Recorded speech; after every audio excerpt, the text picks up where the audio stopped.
obedience, but I am after a heart-to-heart relationship with my people. And so I will write my law upon their hearts. I will write my law upon their hearts. You know, there are many relationships we have that follow rules, and we well know some of those rules. Some are spoken and some are unspoken. And maybe many of those relationships are rather formal. Maybe they are connections with others at work or in different settings. Why, even among our acquaintances, we know the ropes of how in our culture and in our society we are to interact and continue along. And we know that there are certain things we might be obliged to do. And we might say to ourselves, I just need to do this, for a whole variety of reasons. But God says, I want to take you out of that kind of interaction, and I want you to interact with me, well, as someone loved, and as someone you love. Think about the many relationships that we have that don't fit those boundaries and those rules. They are relationships of love. And we do because we love. We spend time because we love. We're concerned and we care because we love. Not because we're supposed to, not because we have to, not because we are seeking to be obedient and in conformity to the rules, but we love. Love is always messier than law. Gospel is always more difficult than the law. Not that we can live out the law perfectly, but it's concrete. It's set. Here it is. The heart doesn't matter nearly as much as the external. But when we come to interactions of love, when we come to relationships of love, even when God draws us in and says, this is what I desire, it becomes, well, difficult, sometimes frustrating.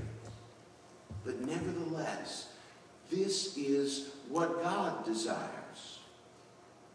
You see, it's not just that God has called us to interact with Him through Jesus Christ in a relationship of love. But what this shows us is that God's love is what He desires for us. Now, beyond this new covenant, we see also that God is faithful in the face of our faithlessness. God draws us into a relationship of love, and then He plays all of His cards, and He promises us in this relationship of love, I will do all of these things. What a covenant. What a deal wherein someone plays all of their cards, shows you their hand, tells you all of what they're going to do. There is no leverage, there is no negotiation, there is no deal made. God is the only one in the position to make the deal, and God says simply, no matter how faithless you will be, I will be faithless to you. I will forgive your iniquity. Remember your sin no more. Even though you be as faithless as Israel has been, yet I will remain your God. What a deal. A God who longs for a heart-to-heart loving relationship. A God who says, I will always forgive you and remain faithful to you. And then the last thing that this shows us about God is that we have open access to this God. We say that again and again. That through Jesus Christ, you and I have access to God. God has opened His heart, given us His love and grace through Jesus Christ, and He is the only mediator. What a joy it is to stand here in this place and yet to know that there is not one person on earth, there is not even a church through whom we must go through to reach God. But Jesus Christ is the only mediator, wherever we might be, wherever we are. Whatever our plight, whomever we are, you and I, Jeremiah says, from the least to the greatest, will know God. It will not be necessary for someone else to tell us, to get to God, you must go through me, or this organization, or this ritual. God says, in this covenant, I will be accessible to you. In Jesus Christ, through God's Spirit, we have access to God. It doesn't mean there's not a place for those with wisdom, for those to teach. It doesn't mean there's not a place for the church proper. It doesn't mean there's not a place for the community of believers. But God would have us know that we have open access in this new covenant to Him. A God who loves and who seeks to interact with us purely on the basis of love.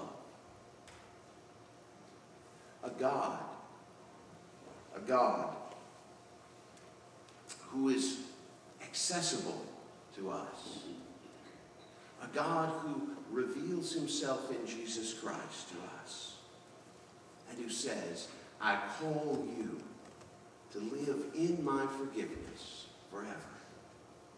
Heart to heart. Perhaps you and I are living out our Christian lives in a sense of obligation, or a sense of guilt, or a sense of this is the right thing to do.